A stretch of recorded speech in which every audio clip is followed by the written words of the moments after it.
And when we rate search every single week, Lady Ada, yes, you, Lady Ada, help everyone find what they're looking for on digikey.com. Thank you, DigiKey. What is the great search of the week this week? Okay, so let's go to my computer. Oh, wait, no, you see my computer. So this week I'm working on building some LED netting using these gigantic LED nets. I'm filming some tonight. And you're filming some tonight. And one of the things that I learned about these is that I control them with a sparkle motion.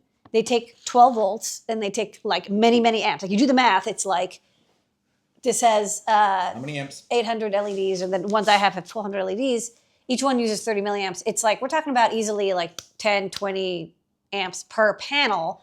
Of course, we don't have all the LEDs on white, but still, it's like, I've noticed that like depending on what we put on the display, it could brown out the display, and so it would stop working, and it would brown out the power supply, and the power supply would get like flaky, and because I didn't have a scope, I couldn't I was like the multimeter said it was okay, but it was actually the power supply was starting to dip a lot, and it would really confuse the NeoPixels. And so I wanted to get, I was using some 10 amp power supplies, but I wanted to up those to 15 or 20 amps.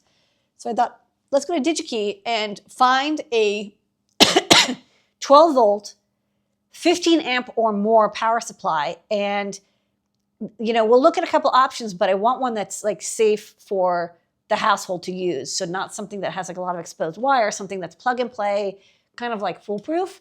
So that, if we take it to an event or something, there's no risk. Also, we have like kids in the house. I don't want to, of course, have anything exposed wiring. So let's go to, 12 volt power supply. And of course, DigiKey has tons of power supplies. So one thing I'll say is what most people end up using, which there's, wait, hold on, not this one.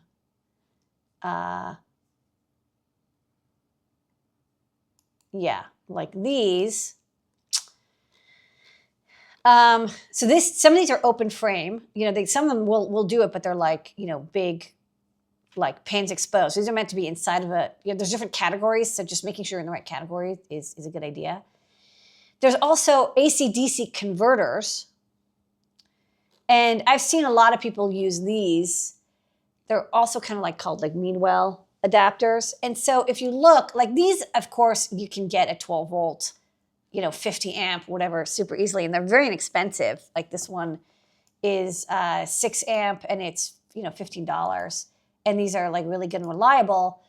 But they have this, one thing I wish is they had a version that had an IEC plug, but they don't. The standard is to have this terminal block wiring for it because it's expected to be inside of an enclosure. So while these are cool, very useful, and I've seen them in many a LED project, I would not put them in a home because they're not enclosed. Like something like this is fine, but we don't always get the box version. And even then, we have to wire in the AC high and low. So there's just like 12 volts, like right there. Not so great. So let's find a power supply, even though these are so cool and they do have their uses. I want one that is like a wall adapter that comes, with plugs and, gives me some sort of cable out so that once it's plugged into the wall, there's no exposed high voltage wiring. So let's go for active. And then let's do 12 volts. And there's adjustable ones. But let's do a single output, just 12, because you're going to pay less. Yeah, I've never seen any time that you're better off getting a multi-voltage one. And we're going to go for normally in stock. And let's just ignore the marketplace items for now. Okay. So that gives us a large number. And then what we'll do is we'll filter by current. Let's let DigiKey clunk here. Okay. So one thing, again, this is a new feature, is you can take the current output and drag it over here to make it easier for reading. And like, we know the voltage output. I don't really care the wattage. Okay, so, of course, there's the 1 amp, 5 milliamp. Not enough. We need 15 amps minimum, not milliamps, amps. So let's just pick off all of these and then select apply. So now I only get 50 options. And this isn't something, this is just something for me. I'm not going to like book hundreds of these. So I'm going to sort by price as soon as this is done filtering. Okay. So let's sort by price. And we see Meanwell still makes a lot of these, so does CUI. But again, these are now enclosed. So this one is just, they didn't have the current. So this is like the one-off, but this is, not good enough. This one, real nice chunker, 12 volts, 15 amps. Another one, 12 volt, 15 amps. This one, I don't know, maybe has a different plug on the end. 15 amps, 15 amps. But ironically, I actually kind of decided like I'm going to go with this. First off, I like that there's 600 in stock. It's kind of a good sign.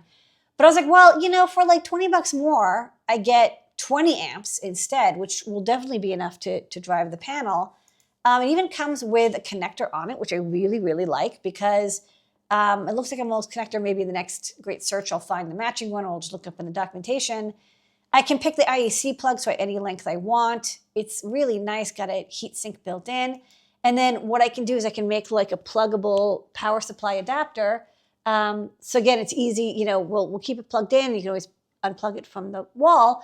But if we need to replace the power supply, I don't have to solder, desolder, cut wires or anything. I just have this built-in connector. So I'm going to go with this one, this 12 volt, 21 amp power supply for big LED projects. I think this is a good one. This will drive your Burning Man, NeoPixel, whatever, Exploratorium, no question. So it's also from Meanwell, a well-regarded, popular power supply brand. So I know it's going to last a long time. That's a great search. Beep, beep, bop, boop, boop, boop, boop.